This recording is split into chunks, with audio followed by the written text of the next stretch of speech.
నిరీక్షించెద దేవా నీ వాక్కు కొరకై ప్రలాపించెద ప్రభువా నీ పాద పూజకై నిరీక్షించెద దేవా నీ వాక్కు కొరకై ప్రలాపించెద ప్రభువా నీ పాద పూజకై నిరీక్షించెద దేవా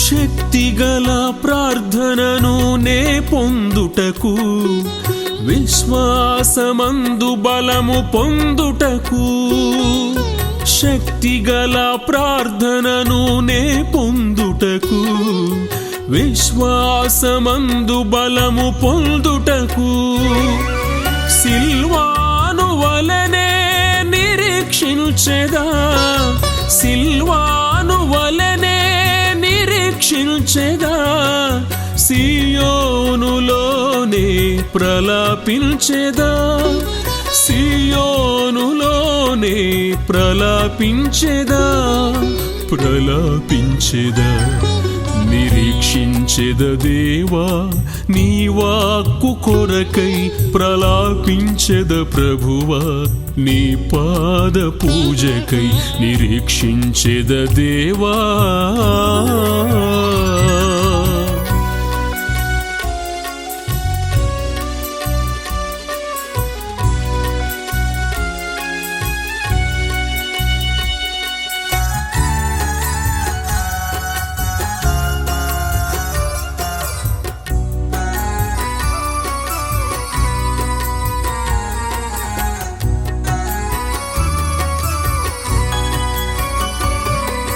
యేసుని సాక్షిగా నేనుండుటకు మహిమగల నీ కృపతో నన్ను నింపుము యేసుని సాక్షిగా నేనుండుటకు మహిమగల నీ కృపతో నన్ను నింపుము పౌలు శీల వలనే ప్రలాపించెదా పౌలు శీల వలనే ప్రలాపించెదా ప్రభువాని పాత్రుడనై నిరీక్షించెదా ప్రభువాని పాత్రుడనై నిరీక్షించెదా నిరీక్షించెదా నిరీక్షించెద దేవా నీ వాక్కు కొరకై ప్రలాపించెద ప్రభువా నీ పాద పూజకై నిరీక్షించెద దేవా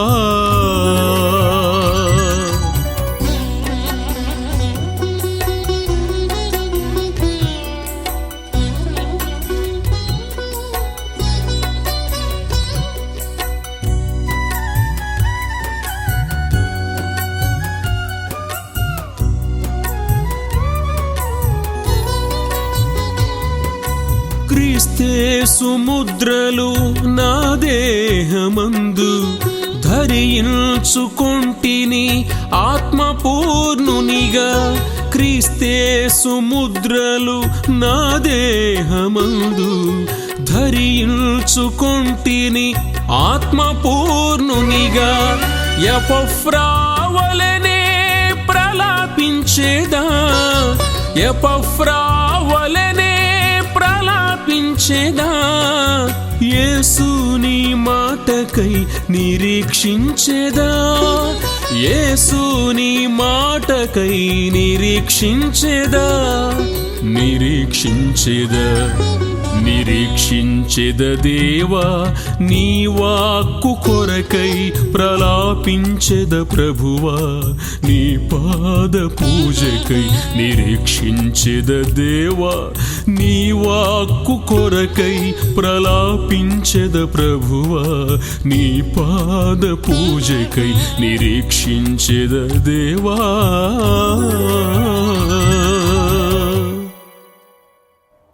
ప్రభువైన యేసుక్రీస్తు నామములో వాక్యాన్ని వీక్షిస్తూ అనేకులకు ఫార్వర్డ్ చేస్తూ మరి నిరంతరం దైవభక్తి గల జీవితంలో ఫలాభివృద్ధి పొందుతున్న దేవుని బిడ్డలందరికీ కూడా నా హృదయపూర్వక వందనాలు.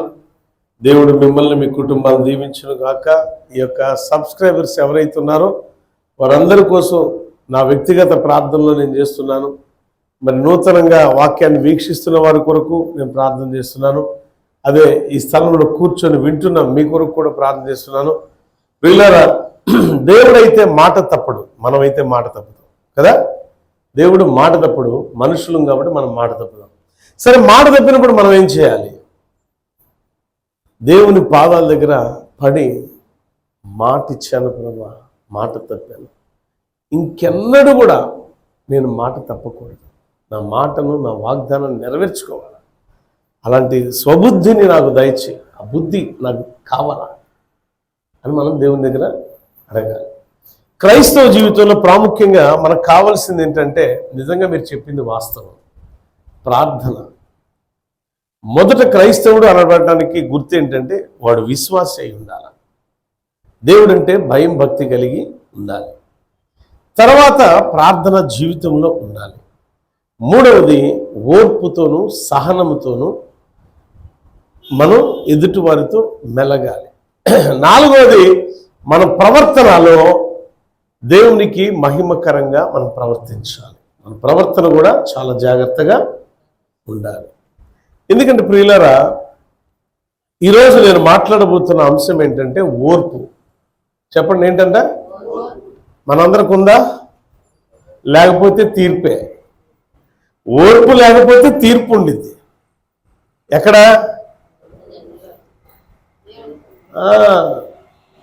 అసలు మనం ఓర్చుకునే మనసు ఏదైనా ఉందా అంటే, ఇందాక అమ్మాయి చెప్పినట్టు ఫస్ట్ నాకే ఉంది, ఓర్పు లేదు నాకు. ఒప్పుకోలు తప్పు చేయకుండా అది మనల్ని కాపాడింది, ఆ ఒప్పుకోలుతనం. దేవుని స్తోత్రం. ఓర్పు ఎంత ప్రాముఖ్యమైనదో తెలుసా మన జీవితంలో? విశ్వాస జీవితంలో దేవుడు అంటే భయం భక్తి ఉండటమే కాదు, ప్రార్థన కలిగి ఉండటమే కాదు, ఓర్పు చాలా ప్రాముఖ్యమైనది మన ఆత్మీయ జీవితంలో. ఎంత ప్రాముఖ్యమైందంటే అట్టడుగు పరిస్థితిలో నుంచి ఉన్నతమైన స్థితిలోనికి నిలబెట్టేదే ఓర్పు. గలహీనమైన పరిస్థితి నుంచి ఘనమైన పరిస్థితులను నిలబెట్టేదే ఓర్పు. ఓర్పు మనకు తీసుకొచ్చే ఫలితాలు ఎంత గొప్పగా ఉంటాయంటే, బైబిల్ గ్రంథంలో అనేక మంది భక్తుల జీవితాలు చూడొచ్చు.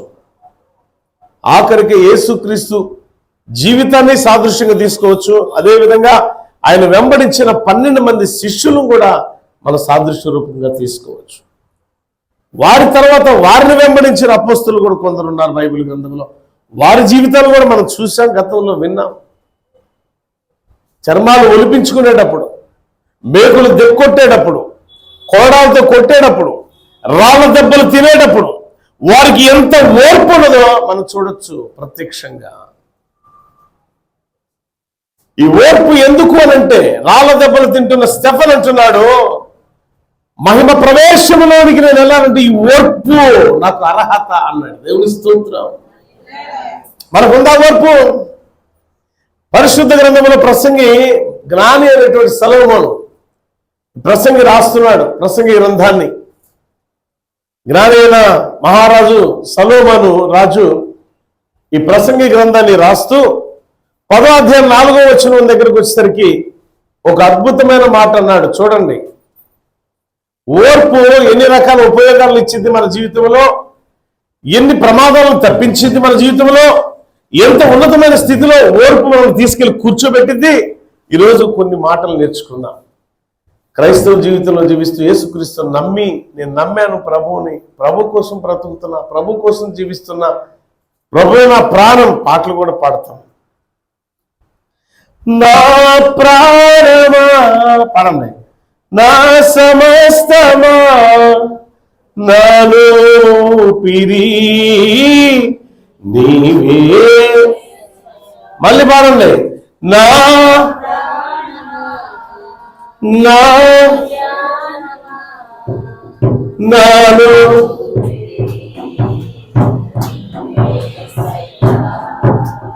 ఇది నిజమా, నిజమైతే పాడుమా. నిజమేనా? ఏమా? నా ప్రాణమా ప్రియ నేస్తమా, కష్టాల్లో కన్నీళ్లతో మునిగిపోయి వేదనతో నలిగిపోతున్న దినాలలో ఓదార్చేవారే లేని సమయంలో నా దేవుడే నాకు ఓదార్పై ఉన్నప్పుడు నన్ను ఎలా ఓదార్చాడు, నేను ఎంత ప్రాణంగా దేవుని ప్రేమించాను, నా హృదయం దేవునికి ఎలా హత్తుకొని ఉన్నదో దాన్ని పాట రూపంలో రాసిందే ఈ పాట. చాలా కష్టాలండి, చాలా బాధలు అనుభవించాం.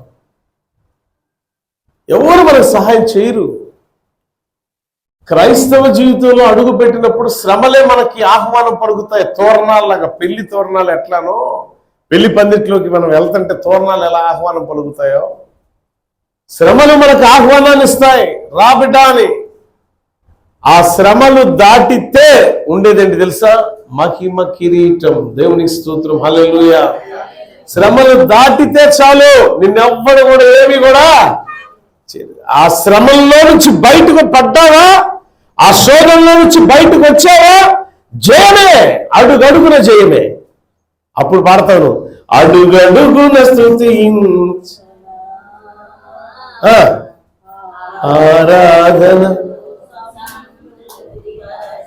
అప్పుడు పాడతావు ఈ పాట. జయ జీవితం. అసలు ముందు ఆ జయ జీవితం పొందాలంటే నీకేం కావాలి తెలుసా? నీకు ఉన్న క్వాలిఫికేషన్ అన్నిటిలో ఏది? విశ్వాసము, భయభక్తి గల జీవితంలో, ప్రార్థనా జీవితంలో ఉన్న నీకు ఇంకా మెరుగైనది కావలసినది ఏదైనా ఉంది అనంటే అది ఓర్పే.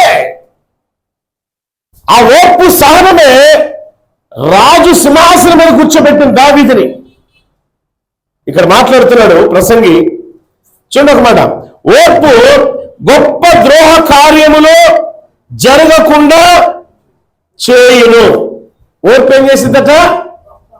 గొప్ప ద్రోహ కార్యాలు, గొప్ప కార్యాలు కాదు అక్కాయలు, గొప్ప ద్రోహ కార్యాలు, భయంకరమైన సంఘటనలు మన జీవితంలో జరగకుండా చేసేది ఓర్పు అండి. ద్రోహంతో, పాపంతో, కుటిలత్వంతో, కుతంత్రాలతో జరిగే ఏ కార్యము కూడా మన పట్ల జరగకుండా ఉండాలంటే ఓర్పు కావాలి మనకి. చెప్పండి, ఏం కావాలా? మీ కుటుంబాల్లో ఉందా ఓర్పు? భార్యాభర్తల మధ్య ఓర్పు ఉందా? అన్నదమ్ముల మధ్య ఓర్పు ఉందా? చూడండి, తల్లిదండ్రుల మధ్య, బిడ్డల మధ్య ఓర్పు ఉందా? లేదు. ఓర్చుకోలేవు. నీ భార్య ఒక మాట అంటే ఓర్చుకోలేవు, నీ భర్త ఒక మాట అంటే ఓర్చుకోలేవు. ఆ ఓర్పు లేని జీవితం ద్రోహ కార్యాలను చేస్తుంది. ఏం చేస్తుందట? ద్రోహ కార్యాలు చేస్తుంది. ఓర్పు లేకే నీ కుటుంబంలో ద్రోహాలు జరుగుతున్నాయి, భయంకరమైన సంఘటనలు జరుగుతున్నాయి. సో ఓర్పు ఎంత ప్రాముఖ్యమైంది?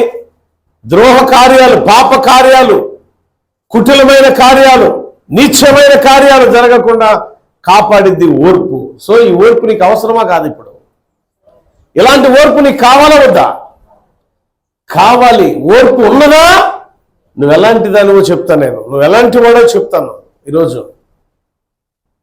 బైబిల్ గ్రంథములో ఆదికాండం 37వ అధ్యాయము నుంచి మనం కానీ చూసినట్లయితే 41వ అధ్యాయము లేక 42 అధ్యాయం వరకు ఒక వ్యక్తి గురించి రాయబడి ఉంది. అదంతా 37 నుంచి 41 అనుకోండి. 37 ఆదికాండం కాదమ్మా, నేను అన్న మాట నువ్వు వినలా. ఆదికాండం 37వ అధ్యాయం నుంచి 41వ అధ్యాయం వరకు ఉందా? 37వ అధ్యాయము 41వ వచనం కాదు నేను అంది, 47వ అధ్యాయం వరకు. అంటే 37వ అధ్యాయం మొదలుకొని 47 వరకు ఎవరి గురించి రాయబడింది అని అంటే ప్రత్యేకంగా యాకోబు కుమారుడైన యోసేపు గురించి రాయబడి ఉంది. జోసెఫ్ ఇంగ్లీష్లో. దీని గురించి ఏమి రాయబడిందట?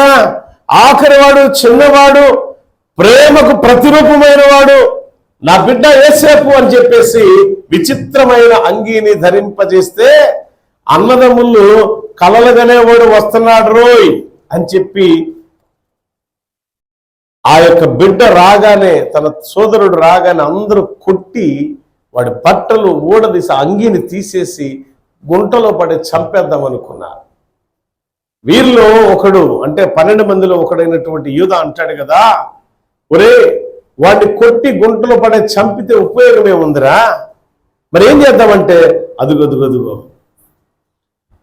ఆ యొక్క వర్తకులు, వ్యాపారస్తులు అనుకుంటా, ఆ దారిని పోయి ఆ వ్యాపారస్తులకి, మిథ్యానీయులకి వీడిని అమ్మేద్దాం. ఏం చేద్దామంట? అమ్మేస్తే ఏమవుతాయి? డబ్బులు వస్తాయి రా, చంపేస్తే ఏమవుతాయి? ఏమి రావు అని చెప్పేసి ఇక్కడ మీరు గమనించాల్సింది ఏంటంటే, యేసేపు తన అన్నదమ్ముల ద్వారా ద్వేషించబడ్డాడు, అవమానించబడ్డాడు, నిందించబడ్డాడు, గాయపరచబడ్డాడు. అయినా అవమానములో ఓర్పు కలిగి ఉన్నాడు, నిందలలో ఓర్పు కలిగి ఉన్నాడు, గాయాల పాలైనా ఓర్పు కలిగి ఉన్నాడు, ఎన్ని భయంకరమైన దెబ్బలు తిన్నా ఓర్పు కలిగి ఉన్నాడు, ప్రాణపాయ పరిస్థితికి వెళ్ళిపోయి గుంటలో పడేసినా ఓర్పు కలిగి ఉన్నాడు. తిరిగి తన అన్నదమ్ముల్ని ఒక్క మాట కూడా మాట్లాడలేదు. ఆ ఓర్పు ఎలా తీసుకెళ్ళింది, ఎక్కడ తీసుకెళ్ళింది మనం చూస్తే, వీళ్ళరా అన్ని దెబ్బలు తిన్నవాడు తన అంగీని, విచిత్రమైన అంగీ, తన తండ్రి గారైనటువంటి యాకోబు ప్రేమతో తయారు చేయించిన ఆ అంగీని తీసి ఏం చేశారు? ఓ గొర్రెపిల్లని చంపి దాని రక్తంలో పూలిమారు. అది వేరే విషయం. అంగీని తీసి అవమానపరిచారు. నీ సోదరులు, లేక నీ సోదరీమణులు, లేక నీ అన్నదమ్ముల్లో, అక్క చెల్లో, నీ బంధువులో, లేక నీ స్నేహితులు కొన్ని పర్యాయాలు నువ్వు వేసుకున్న విలువైన వాటిని బట్టి ఈర్ష్యపడుతున్నారా, అసూయపడుతున్నారా, ద్వేషంతో నీ మీద లేనిపోయిన మాటలు, భారమైన మాటలు మోసేటట్టు చేస్తున్నారు. నీ మీద నిందలు మోసి నిన్ను కృంగదీస్తున్నారా? అయినా సరే ఓర్చుకో. ఆ ఓర్పు ఎక్కడికి తీసుకెళ్ళి తెలుసా? ఉన్నతమైన స్థానంలో నిన్ను నిలబెడుతుంది. దేవునికి స్తోత్రం, హల్లెలూయా. చూడండి, సొంత అన్నదమ్ములు గాయపరిచారండి. ఈరోజు చాలా మంది సొంత అన్నదమ్ములు, అక్క చెల్లెలు అనబడిన వారు, ఒక తల్లి బిడ్డలైన వారు, ప్రేమలు లేవు, ఆప్యాయతలు లేవు, అనురాగాలు లేవు. తన సోదరే కదా, అరే నా ఎంగిలి పాలు తాగిన నా చెల్లే కదా, అరే నా అన్నే కదా, నా అక్కే కదా, నా తమ్ముడే కదా అనే విషయాన్ని కూడా మానవత్వంతో కూడా ఆలోచించే మనుషుల దూరం అయిపోయారు ఈ రోజుల్లో. ఈర్ష, ద్వేషం, పగలు, ప్రతీకారాలు, ఓర్వలేనితనం, అసూయతో నింపబడింది ఈరోజు లోకమంతా కూడా. అలాంటి పరిస్థితులు ఇప్పుడే కాదు, అప్పుడు కూడా నింపబడి ఉన్నాయి. యేసేపు కాలంలో కూడా నిందించారు. హరే విచిత్రమైన అంగీరోయ్, నువ్వేమో మాకంటే రాజా, నీ ఎదుటి మీద సాగిలు పడతానికే అని అవమానపరిచారు. అయినా ఓర్పుతో సహించాడు. కొట్టారు, ఇష్టం వచ్చిన దెబ్బలు కొట్టారు, అయినా ఓర్పుతో సహించాడు. తీసుకెళ్లి గుంటలో నెట్టి పడేశారు, అయినా ఓర్పుతో సహించాడు. ఒక బానిసగా అమ్మేశారు, అయినా ఓర్పుతో సహించాడు. అక్కడి నుంచి ఆయన ప్రయాణం ఎలా కొనసాగిందో చూడండి. గోతిలో పడిన వాడిని దేవుడు గోతిలోనే ఉంచలా, గిద్యోను వలె బలవంతుడిని చేసి ఐగుప్తు దేశానికి చక్రవర్తిని చేశాడు. చప్పట్లు కొడుతూ దేవుడు స్తుతిద్దాం. నిద్రపోల దేవుడు నిన్ను బాగు చేసేందుకు దేవుడు నిద్రపోడు, నిన్ను ఉన్నతమైన స్థానంలో నిలబెట్టేందుకు దేవుడు నిద్రపోడు. అయితే నీకు కావాల్సింది ఏంటంటే ఓర్పు కావాలి. ఏం కావాలి నీకు? ఓర్పు. పాస్టర్ గారు గబగబ వాక్యం లేదన్న మాట అంటే అది నీకు గుచ్చుకుందనుకో, ఓర్చుకో, నువ్వు బాగుపడతావు. లేదా రోగిష్టమైపోతావు, రోగంతో నింపబడతావు. నువ్వు ఇంజక్షన్ చేస్తే నొప్పి పడుతుందని ఇంజక్షన్ తీసే అంటావా? ఎందుకు చేస్తాడు డాక్టర్ గారు ఇంజక్షన్? ఎందుకు చేస్తాడమ్మా? ఆపరేషన్ ఎందుకు చేస్తాడు? వామ్మో కత్తులు పెట్టి కొయ్యేస్తున్నాడంట అంటే, కొయ్యకపోతే కత్తులు పెట్టి కొయ్యకపోతే నీ రోగం అయిపోయింది. ఎంత గెడ్డ దొరుకు, క్యాన్సర్ గెడ్డ, దాన్ని తీయాలంటే ఏం చేయాలో డాక్టర్ అంటాడు. అయ్యా అది జాగ్రత్తగా తీస్తే ప్రాణం నిలబడిద్దయ్యా, కొన్నాళ్ళు బ్రతుకుతారు. అది తీయకపోతే చచ్చిపోతారు, ఎప్పుడు పగిలిపోతే తెలియదు అన్నారు అనుకో. పర్లేదు కోసేయండి అంటావా లేదా? వాక్యముతో నువ్వు కోయబడాలి, వాక్యముతో నువ్వు కోయబడాలి. అప్పుడే నువ్వు సరి చేయబడతావు. వాక్యముతో కోయబడినప్పుడే ఉన్నతమైన స్థానంలో నిలబడగలుగుతావు. వాక్యంతో కోయబడినప్పుడు మాత్రమే నువ్వు ఆరోగ్యవంతురాలుగా ఉంటావు, ఆరోగ్యవంతులుగా ఉంటావు. వాక్యంతో కోయబడినప్పుడు ఉన్నతమైన శిఖరాలు అధిరోహిస్తావు. నువ్వు ఇష్టపడాలి కోయబడటానికి. వాక్యమైన ఖడ్గం సంధించుతున్నప్పుడు నన్ను కోయునుగాక, నాలో ఉన్న మరణాన్ని కోయునుగాక అని ఎప్పుడైతే నువ్వు అనుకుంటావో అప్పుడే దేవుడిని నిలబెడతాడు. ఓ తీర్మానం చేసుకుంటాడు.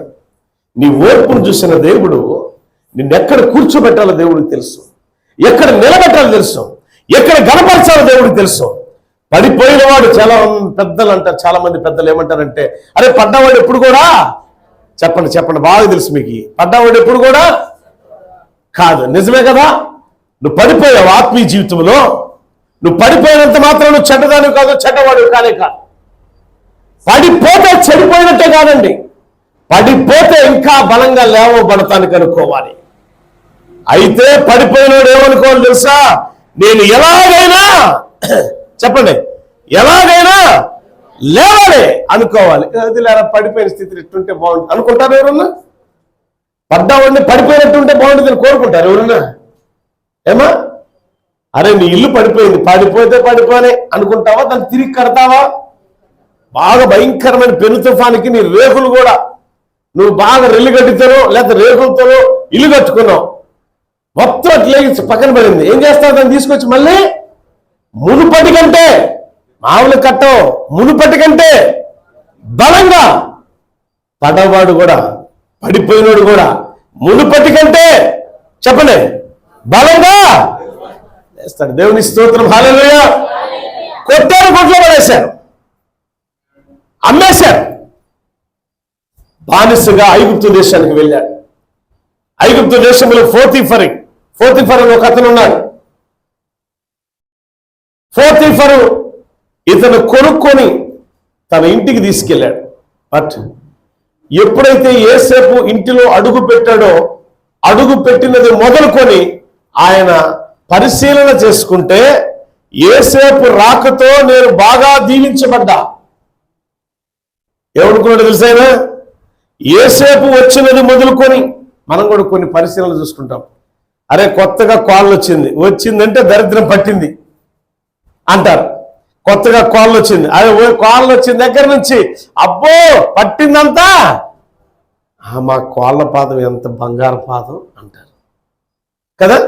కొంతమంది చెప్తారు పొద్దున లేచి ఎవరి ముఖం చూసి దెబ్బ తగలగానే, మనం ఏదో పోతే గబాల తలిగిందనుకో, ఎవరి ముఖం చూసి పొద్దున్నే అంటే ఆ ముఖం చూసి తట్టొచ్చిద్దా డేవిడ్ అన్న అంటారు. మన వాళ్ళు పెద్దలు ఏమంటారంటే నీ కర్మరా, నీ కర్మ అంటారు. తగలాలని ఉంది, తగిలిద్దంతే. మనం పడిపోవాలని దేవుడు అప్పుడే యేసేపుని వెంటనే వాళ్ళ మీద అధిపతికి నియమించేసేయచ్చుగా. దేవుడు తలుచుకుంటే చేయడా? వాళ్ళందరినీ బలహీనులు చేసేసి ఈయన బలం పొందుకునేటట్టు చేస్తే ఏమైపోయింది? వాళ్ళ కాళ్ళు చేతులు చచ్చిపడిపోతే ఏమైపోతాడు? ఈడే రాదైపోతాడు. కానీ అట్ట దేవుడికి అలా చేయటం ఇష్టంలే. ఎలా చేయటం ఇష్టం అంటే, ఏ అన్నదమ్ములైతే అవమానపరిచారో, ఏ అన్నదమ్ములైతే హేళన చేశారో, అదే అన్నదమ్ములు మధ్య ఉన్నతమైన స్థితిలో ఎలానో తెలుసా? ఆయన పనులన్నీ ఏ రీతిలో యేసేపు పన దగ్గర మోకరించాయో అలా మోకరించేటట్టు చేయటం. అంటే యేసేపుకు దేవుడిచ్చిన దర్శనం నెరవేర్పు కొరకు, ఒక విజన్, ఒక దర్శనం నెరవేర్పు కొరకు వెయిటింగ్ లో పెట్టాడు. ఆ వెయిటింగ్ లో అంటే వేచి ఉండే ఆ సమయం, ఒక సమయం కేటాయించాడు. ఆ సమయంలో వేచి ఉన్నాడు. ఆ సమయం కొరకు, ఆ టైం కొరకు తగిన సమయంలో దేవుడు మిమ్మల్ని హెచ్చించునాగున ఆయన బలిష్టమైన రెక్కల నీడలో దీన మనస్కులై ఉండుడి. ఇది కదా వాక్యం. తగిన సమయంలో దేవుడు మిమ్మల్ని హెచ్చించాలంటే దేవుని యొక్క బలిష్టమైన రెక్కల నీడలో దీన మనస్సు కలిగి ఉండాలి. ఇప్పుడు ఏ మనస్సు కలిగి ఉన్నాడట్టయితే యేసేపు ఏ మనసమ్మా? అంటే మనం గ్రోతింగ్ లేదు మన లైఫ్లో, మన వ్యాపారములో, మన ఉద్యోగములో, మన వ్యవసాయంలో అభివృద్ధి లేదు, మన కుటుంబంలో అభివృద్ధి లేదు అని అనడానికి కారణం ఏంటి? అభివృద్ధి లేకపోవడానికి గల కారణాలు ఏంటి అని వెతికితే మనం తగిన సమయం కొరకు ఎదురు చూడట్లా.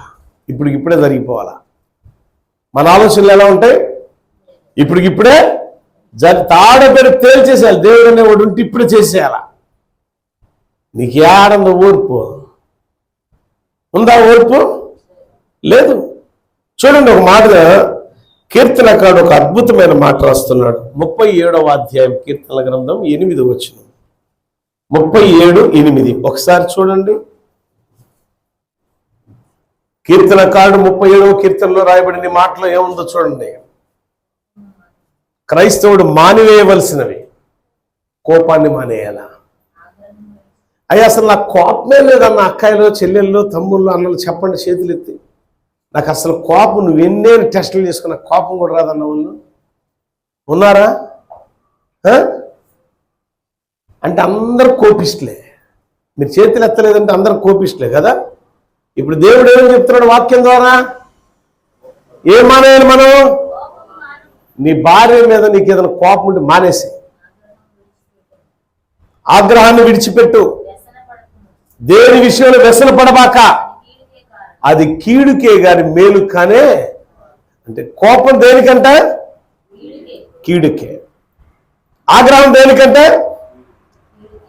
దేని మీద వ్యసన పడుతున్నావు దేనికంటే అది మేలు కోసం కానే కాదు. తిండి తెలిసి మనం ఎందుకు కోపడుతున్నాం?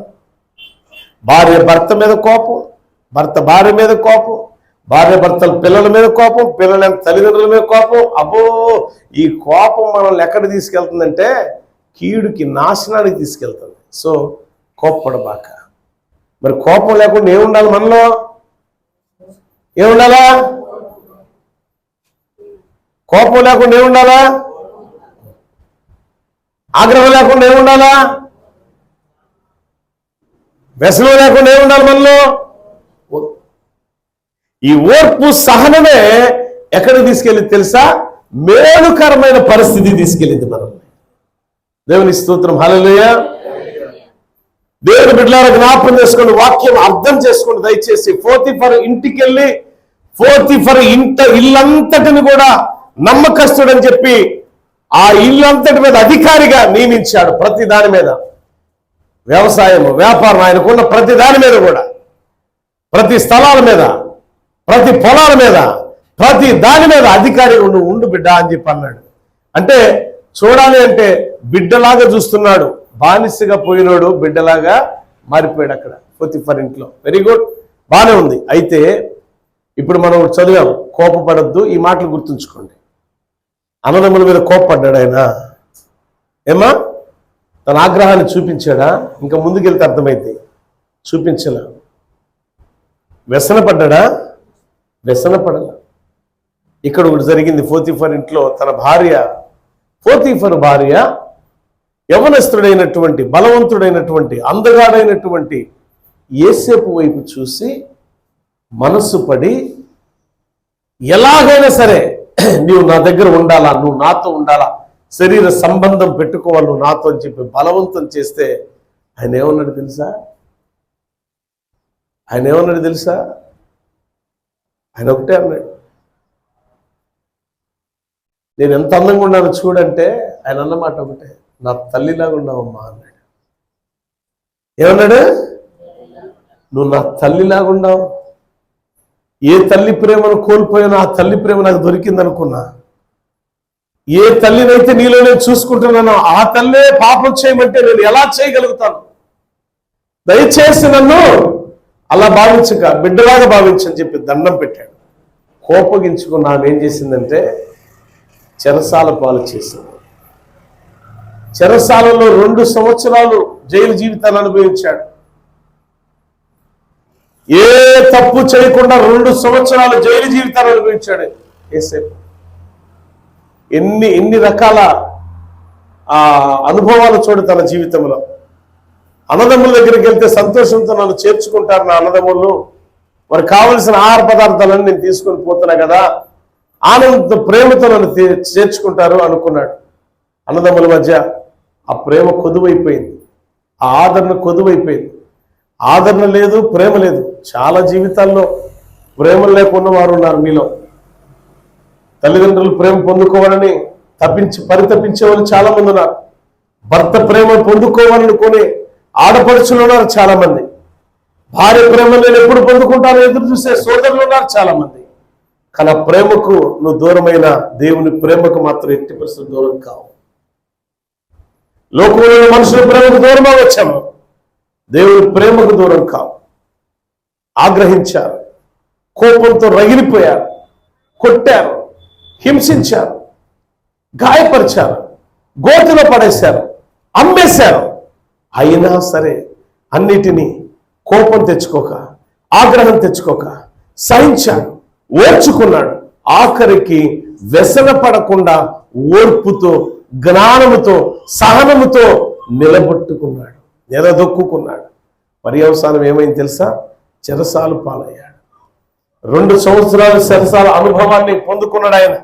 2 సంవత్సరాలు ఏ ఆదరణ లేక, ఏ ప్రేమ లేక నలిగిపోయాడు. కానీ దేవుని ఆదరణ యేసేపుకు లభిస్తూనే ఉన్నది. ఎక్కడంటే చెరసాలలో వేసినప్పుడు గొప్ప విషయం ఏంటంటే అధికారి చెప్తాడు ఇదే మాటలు, పై వచనాల్లో ఉంటాయి చూడండి. ఏం చెప్తాడంటే ఈయనకి బాధ్యతలు అప్పచెప్తాడు. జైల్లో పడేసినోడికి బాధ్యత ఇవ్వడం అప్పచెప్తాడండి. ఖైదీకి, చెరసాల ఖైదీకి బానిసగా వచ్చినోడు, చెరసాల పాలైనోడు, చెరసాల పాలవటమే కాదు, చెరసాల పాలైనోడు ఎవర్రా వీడంటే ఆ దేశస్థుడా కాదు, పరాయి దేశస్థుడు. అతన్ని నమ్మి కొన్ని బాధ్యతలు కూడా అప్పచెప్పిన అధ్యాయములు ఉంటుంది. ప్రియులారా చూడండి, ఎక్కడంటది 9 నుంచి 41 వరకు రాయబడిన 41వ అధ్యాయం వరకు రాయబడిన ఏంటంటే ఇతను చెరసాల పాలైపోవటం, చెరసాల పాలైన తర్వాత యేసేపుని ఆ చెరసాల అధికారి ఆదరించడం జరుగుతుంది. చెరసాల అధికారి ఆదరణ, దేవుని తోడు యేసేపుకుంది. చెరసాల పాలైన దేవుడు వదిలిపెట్టల. భయంకరమైన బంధకాల్లో కూడా దేవుడు ఎట్టి పరిస్థితి నేను వదిలిపెట్టండు అనుకుంటావు. నీవేమనుకుంటావు అంటే ఇన్ని శ్రమలు మనం పడితే దేవుణ్ణి ఏమాత్రం మనం సేవించగలుగుతామా? ఏమాత్రం ప్రార్థించగలుగుతామా? ఏమాత్రం దేవుని ఆరాధించగలుగుతామా? ఏమాత్రం దేవుని స్తుతించగలుగుతామా? బట్ యేసేపు స్తుతించాడు, యేసేపు ఆరాధించాడు, యేసేపు ప్రార్థించాడు. ఎప్పుడో అన్నదమ్ముల దగ్గర కొట్టబడి, నిందించి, అవమానపరిచే, గోతులు వేసి, అమ్మబడి ఐగుప్తుకు వచ్చి, అదేవిధంగా ఫరో ఇంటికి చేరేంత వరకు కూడా చెరసాల అనుభవం కావచ్చు, పోతీఫర్ ఇంటి అనుభవం కావచ్చు, రకరకాలుగా ఎన్ని అనుభవాల్లో కూడా ఎన్ని ఎదురు దెబ్బలు తగిలినా సరే దేవుని పాదాలు విడిచిపెట్టకుండా ఓర్పుతో సహించాడు. కాబట్టి యేసేపు చక్రవర్తి వలె మారిపోయాడు అక్కడ. హల్లెలూయా. కారణం ఏంటంటే ఒక్క ఓర్పు అండి. ద్రోహ కార్యాలు చేయకుండా చేసిన ఆ ఓర్పు చక్రవర్తిని చేసిన యేసేపుని. యేసు ప్రభు జీవితంలో మనం చూస్తున్నాం. యేసు ప్రభు 41వ అధ్యాయంలో చదువుకున్న ఫరో రాజు దగ్గర మళ్ళా వద్దాం. యేసు ప్రభు జీవితంలో కూడా మనం చూస్తున్నాం. ఏం చూస్తున్నాం అనంటే అన్నదమ్ములు కూడా అవమానపరిచారు యేసు ప్రభు వారిని. నువ్వు చేసే అద్భుత కార్యాలు, సూచక్రియలు, ఇదిగో పండగ దినములు రాబోతున్నాయి, అక్కడికి వెళ్ళిపోయి నువ్వు అద్భుతాలు చేయొచ్చు, ప్రజల మధ్య నువ్వు దేవుని కుమారుడు అని అనిపించుకోవచ్చు కదా, వెళ్ళని హేళనగా మాట్లాడారు. యేసు ప్రభు సోదరులే యేసు ప్రభు వారిని హేళనగా మాట్లాడారు. యేసేపుని తన సోదరులే, తన అన్నదమ్ములే. ఇక్కడ గొప్ప విషయం ఏంటంటే ఇంకొక ఆ విషయము, యేసేపుకేమో తన అన్నలు అందరూ, యేసుప్రభు వారికేమో తన తమ్ముళ్ళు అందరూ. యేసుప్రభుకి అన్నలు లేరు, తమ్ముళ్ళే. తన తమ్ముళ్ళందరూ కూడా అవమానకరంగా మాట్లాడారు అన్నయ్యని. తన అన్నయ్యలందరూ కూడా అవమానకరంగా మాట్లాడారు యేసేపుని. పరమ యేసేపు వలె కనబడుతున్నాడు యేసుప్రభు వారు ఇక్కడ మనకి. నిందించబడ్డారు కదా, యేసుప్రభు వారు కూడా నిందించబడ్డారు. యేసేపు కూడా నిందించబడ్డాడు. యేసేపు కూడా చెరసాల పాలయ్యాడు. యేసుప్రభు వారు కూడా చెరసాల పాలయ్యాడు. చెరసాల పాలైన దగ్గర ఇద్దరు జీవితాలను చూసుకోండి మీరు. యేసేపు చెరసాల దగ్గర నుంచి ఎక్కడికి వెళ్ళాడు అంటే ఫరో సింహాసనం మీద కూర్చోడానికి వెళ్ళాడు. యేసుప్రభు చెరసాల అనుభవం నుంచి ఎక్కడికి వెళ్ళారంటే మహిమ సింహాసనం మీద ఆసీనుడు అవ్వడానికి వెళ్ళాడు. దేవునికి స్తోత్రం. హల్లెలూయా. కారణం ఒక్కటే, ఇంత గొప్ప ఘనత వారు వహించడానికి, ఈ రోజు మనం ధ్యానించడానికి ప్రపంచ చరిత్ర కలిగిన ప్రతి ఒక్కరు కూడా ఈ చరిత్రను అధ్యయనం చేసుకోవడానికి గల కారణాలు ఒకే ఒకటి. ప్రపంచ చరిత్రలో లిఖితంగా రాయబడి చిరస్థాయిగా నేటి వరకు ఉండడానికి కారణం ఉంటే వీరిద్దరి జీవితంలో ఏముంది ప్రాముఖ్యత అంటే ఓర్పు ఉంది, సహనం ఉంది, త్యాగం ఉన్నది. వీరిద్దరి జీవితాలు అలానే ఉన్నాయి. ఓర్పు ఉంది, సహనం ఉంది, త్యాగం ఉంది. క్రైస్తవ జీవితంలో నీకు ఉందా ఓర్పు? మళ్ళా నువ్వెవరివి, ఎవరు కుమార్తెవి, ఎవరు కుమారుడు అంటే, అయ్యా నేను యేసయ్య కుమారుడు, అయ్యా యేసుప్రభు కుమార్తెగా యేసయ్య కుమారుడుగా ఉంటాను. నిజమే, అంత అబద్ధం. పాట రత్తిపోయింది, అంత అబద్ధం, ఇది అంత అబద్ధం అని. బుద్ధి వచ్చేటట్టు 4 మాటలు పెట్టి వాక్యంలో అప్పుడు వేయాలన్నమాట. అంత ఏది ఎవరైనా గబాలను ప్రార్థన చేసి ముగించగానే మధ్యలో సాంగ్ లాగా అంత అబద్ధం, ఇది అంత అబద్ధం అంటా ఉంటే ఈ ప్రార్థన చేసేవాడు భయం వచ్చింది. అరే నేను కరెక్ట్గా ఉండాలి, లేకపోతే ఈ పాట పాడతాడు పాస్టర్ గారు అని. పాస్టర్ గారే కాదు, విశ్వాసులు కూడా పాడతారు. ఇక్కడ రాత్రి పాడరా మీరే? మనం ఆపద్దు. ఏమంటే తెలుసా, నేను ఒక్కదాన్ని మంచిదాన్ని, నేను ఒక్కడే మంచివాడిని, నేను ఆపద్దు, ఈ పాట నేను పాడుతుంది, పాటగా నేను పాడుతుంది, ఇదంతా వాళ్ళకే వర్తించింది, నాకు వర్తించదని మనం అనుకుంటాం కదా. ప్రియులారా, దేవుడు అన్నీ చూస్తాడు, సేవకుడిని చూస్తాడు. మీకంటే డబలో చేతం నాకు తెలుసా. ఏం చేతం? పనిష్మెంట్ చేతం. పనిష్మెంట్ మీకు ఒక్కొక్కటి చెప్పైతే నాకు 2 అవుతాయి, 4 అవుతాయి తెలియదు. మీకు బోధ సరిగ్గా చేయకపోతే నాకు శిక్షే. బోధ సరిగా చేసినా నడవకపోతే మీకు శిక్ష, నడిపించకపోతే నాకు శిక్ష. ఇప్పుడు నా పని నేను చేయాలి వద్దా? తిట్టుకోవాలి మీరు బాగా. ఓర్పు ఎంతమందికి ఉంది ఇప్పుడు మీలో? సహనం ఎంతమందికి ఉంది మీలో? ఆశా నిగ్రహం ఎంతవరకు ఉంది? కోపం అబ్బో ఊరకనే వచ్చేసిందండి కోపం. ఎందుకు వచ్చింది కోపం? ఊరకనే, డబ్బులు ఇచ్చి కాదు, ఊరకనే వచ్చింది కోపం మనకి, రాదా?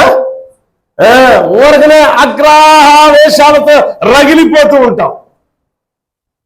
బిడ్డలారా, ఈ కోపమే మనకు శత్రువు. పెద్దలనే మాట, తన కోపమే శత్రువు. నిజమే, అనుభవాలు.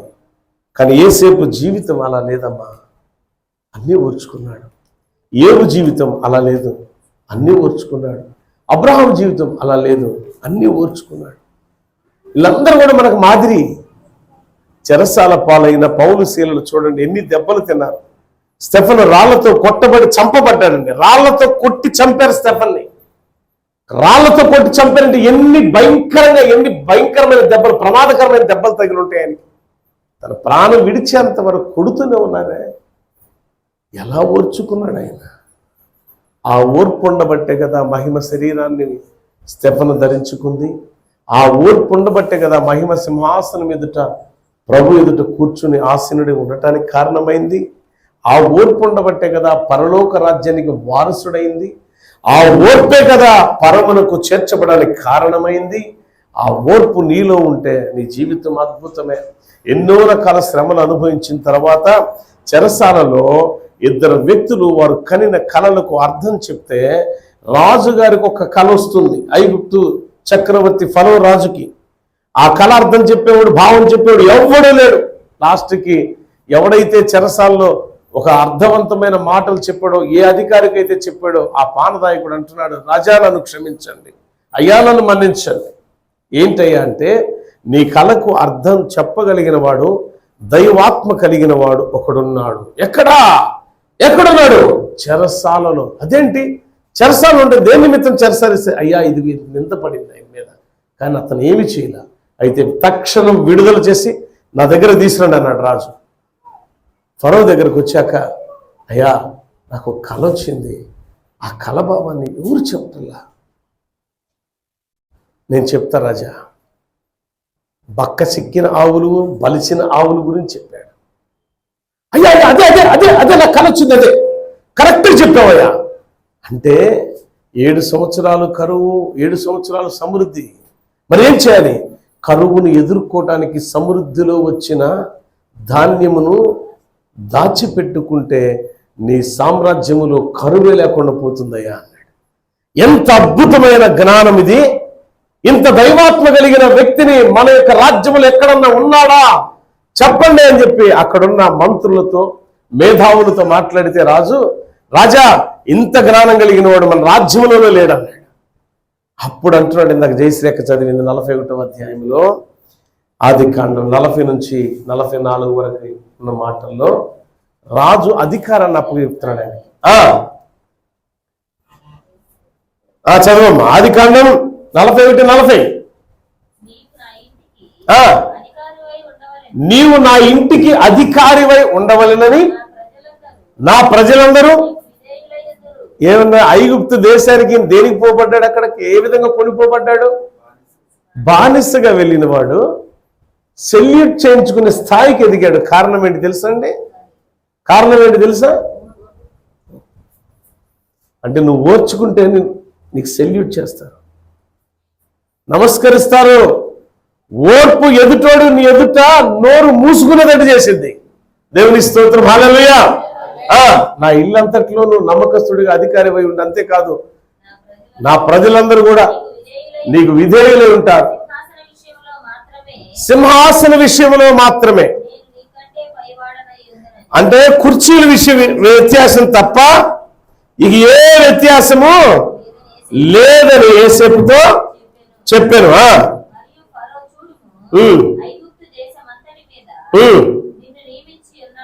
ఐగుప్తు దేశమంతటి మీద నియమించున్నానని యోసేపుతో చెప్పాను. మరియు ఫరో తన చేతినున్న తన ఉంగరాన్ని తీసి యోసేపు చేతికి పెట్టి సన్నపు నారబట్టలు అతనికి తొడిగించి, అబ్బా అబ్బా దేవుని స్తోత్రం, హల్లెలూయా. ఎవరండినా? ఎవరు సరైన బట్టలు కూడా బానిసకు సరైన బట్టలు ఉండవండి. బట్టలు సరిగ్గా లేనివాడు ఏదంటారు తాడు బొంగరం.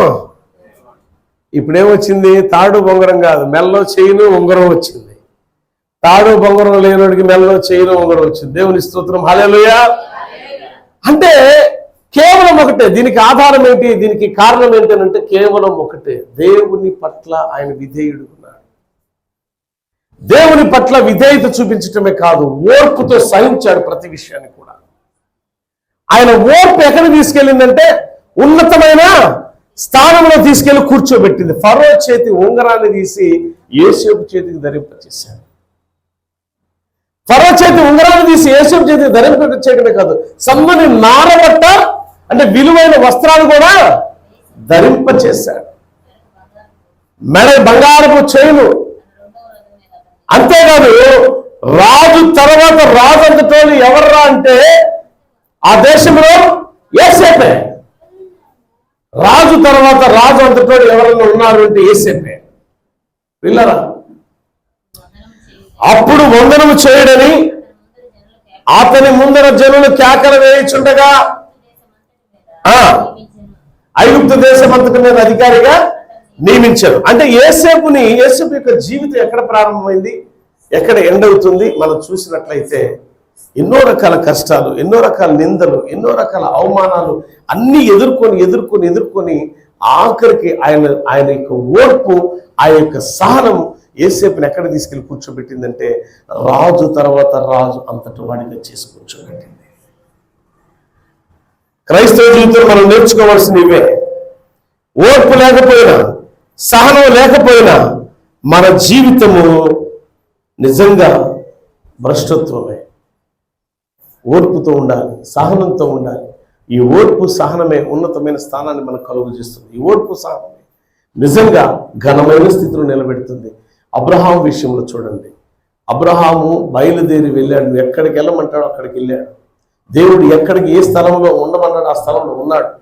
దేవుని యొక్క మాట విని ఓర్పుతో సహనంతో అబ్రహాం ప్రయాణం చేసి ఆశీర్వదించబడ్డాడు. యోబు అనేక రకాలుగా శోధించబడి, గాయపరచబడి, నిందించబడి, అవమానపరచబడి ఆఖరికి ఎక్కడికి వెళ్ళాడు అని అంటే 30 దంతులుగా 60 దంతులుగా 100 దంతుల ఫలాన్ని యోబు పొందుకున్నాడు. యోసేపు జీవితాన్ని చూసాం, యోబు జీవితాన్ని చూసాం, అదేవిధంగా అబ్రహాము జీవితాన్ని మనం చూసాం.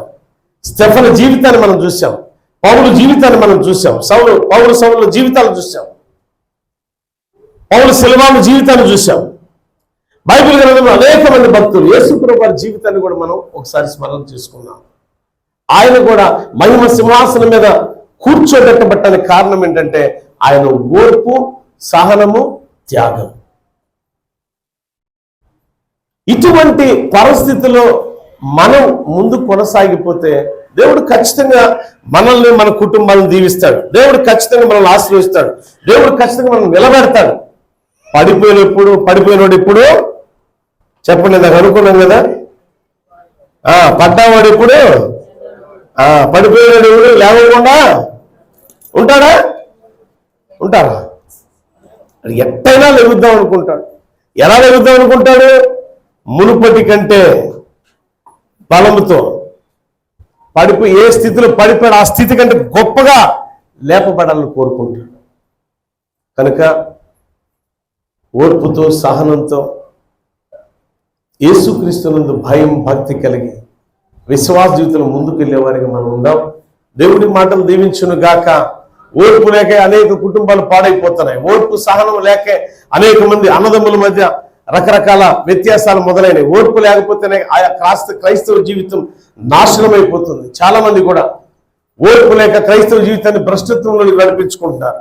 ఓర్పు లేకుండా అనేక మంది జీవితాలను పాడు చేసుకుంటున్నారు. మనమైతే అలా ఉండొద్దు. ఓర్పుతో సహిద్దాం. దానికి యేసుక్రీస్తు మాదిరి, యేసేపు జీవితం మాదిరి, అబ్రహాం జీవితం మాదిరి, ఏబు జీవితం మారి ఇంతమంది గొప్ప సాక్షి సమూహం మేఘం వలె ఆవరించి ఉండగా సులువుగా చిక్కులు పెట్టే పాపాన్ని విడిచిపెట్టి విశ్వాసమును కర్తయ్య దాన్ని కొనసాగించు యేసు వైపు చూస్తూ పందె పరుగులు ఓపితో పరిగెడదాం. God bless you all. ప్రార్థన చేద్దాం. మహాపరిశుద్ధుడా, మహోన్నతుడానికి స్తోత్రం. కృపగల నాయస్వామి, వీళ్ళందరినీ దీవించండి. నీ కృపాహస్తాలకు సమర్పిస్తుండగా ఎవరైతే ఓర్పు లేక, సహనము లేక ఆత్మీయ జీవితాన్ని పాడు చేసుకుంటున్నారో ఓర్పును, సహనమును నీ బిడ్డలకు దయచేయి. నీ కృపా సన్నిధి కాంతి నీ బిడ్డల మీద వెదజల్లండి. సహాయం అనుగ్రహించండి. సమృద్ధికరమైన దీవెనలు దయచేయండి. నీ కృపా సింహాసనం మీద నిలబడటానికి శక్తివంతులుగా మమ్మల్ని మార్చమని, అదేవిధంగా చేరువచ్చిన బిడ్డలను జ్ఞాపకం చేసుకో. ఈ వాక్యాన్ని వీక్షిస్తున్న బిడ్డలను జ్ఞాపకం చేసుకో. దీవించి ఆశ్రయించు. కొన్ని సందర్భాల్లో కోపపడతాం, ఆగ్రహపడతాం, ఆవేశపడతాం, వ్యసనపడతాం. అయ్యా, సమస్త వ్యసనాల నుంచి, సమస్త విధాలైనటువంటి కీడులు కలుగజేసే కోపం గురించి, ఆ కోపం వల్ల వచ్చే ఆగ్రహం గురించి మేము అడుగుతున్నాం. కోపము విడనాడి, ఆగ్రహం విడనాడి, వ్యసనాలు విడనాడి ఓర్పుతో నీ పవిత్రమైన పాదాల దగ్గర మేము ప్రణమిల్లుతూ ఉండగా మా ప్రార్థనను ఆలకించండి. మా ప్రార్థనకు ప్రత్యుత్తరం దయచేయండి.